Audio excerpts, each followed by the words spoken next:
Assalamualaikum warahmatullahi wabarakatuh. Perkenalkan, nama saya Tinto Pramuda, NIM 2141275 dari Universitas Biadharma Palembang. Video ini saya buat untuk mengikuti ujian akhir semester mata kuliah Jaringan Komputer dosen Ibu Maria Ulpa, MM, MKom. Pada video kali ini saya akan menjelaskan apa itu network layer.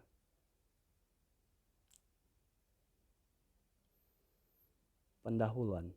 Network layer adalah salah satu dari 7 lapisan OSI, Open System Interconnection.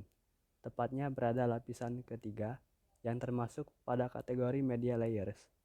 Model OSI, Open System Interconnection, diciptakan oleh International Organization for Standardization atau ISO, yang menyediakan kerangka logika terstruktur bagaimana proses komunikasi data berinteraksi melalui jaringan.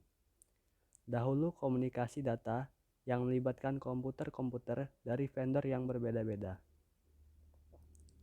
Masing-masing vendor menggunakan protokol dan format data yang berbeda-beda. Sehingga ISO membuat suatu arsitektur komunikasi yang dikenal sebagai model OSI yang mendefinisikan standar untuk menghubungkan komputer-komputer dari vendor yang berbeda.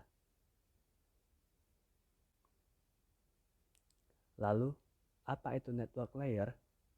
Network layer jaringan komputer, atau bisa juga kita kenal dengan istilah lapisan jaringan, merupakan salah satu bagian layer pada keseluruhan sistem OSI. Layer referensi model yang terdiri dari 7 buah lapisan atau layer.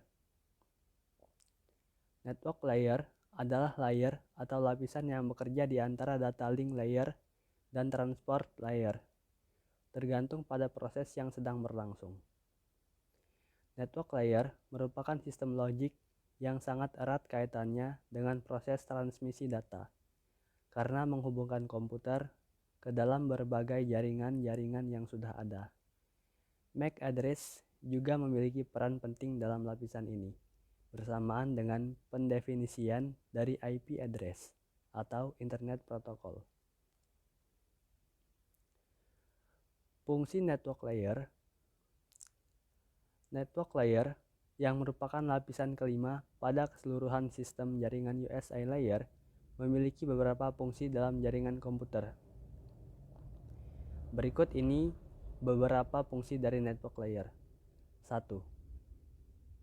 Menentukan tujuan data pada sebuah jaringan. Sebuah data dan juga paket data tentu saja memiliki tujuan.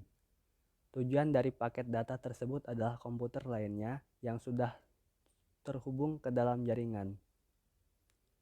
Untuk dapat menentukan komputer mana yang akan ditransmisikan paket datanya, maka network layer memiliki peran yang sangat penting.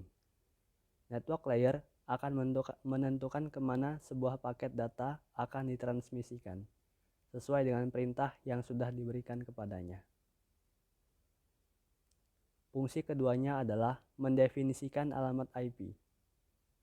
Untuk dapat menentukan komputer mana yang akan menjadi tujuan dan juga menerima paket data yang akan ditransmisikan, maka network layer kemudian akan mendefinisikan masing-masing alamat IP atau IP address. IP address merupakan sebuah alamat unik yang dimiliki oleh setiap komputer yang terhubung ke dalam suatu jaringan komputer. Dengan begitu, nantinya network layer akan lebih mudah menentukan tujuan dari paket data yang akan dikirimkan olehnya. IP address ini akan secara otomatis didefinisikan dan dicari oleh network layer sebagai alamat tujuan paket data tersebut. Fungsi ketiganya adalah membuat header pada paket-paket data yang ada. Header ini diibaratkan seperti sebuah judul pada paket data. Dengan adanya header ini, paket data yang merupakan bagian atau fragmen dari sebuah data akan memiliki header tersendiri dan tidak akan terpecah belah. Misalnya, sebuah data bernama X akan dipecah ke dalam bentuk paket data dengan masing-masing header X1, X2, X3, dan seterusnya. Dengan adanya header ini, maka setiap paket data akan memiliki header yang sama, sehingga ketika nantinya paket data akan disatukan kembali menjadi sebuah data yang utuh, paket data tersebut dapat disatukan kembali dengan mudah dan bisa terdeteksi apabila ada paket data yang hilang ataupun mengalami kerusakan. Fungsi keempat adalah melakukan proses routing. Proses routing merupakan proses pemberian rute dari sebuah paket data.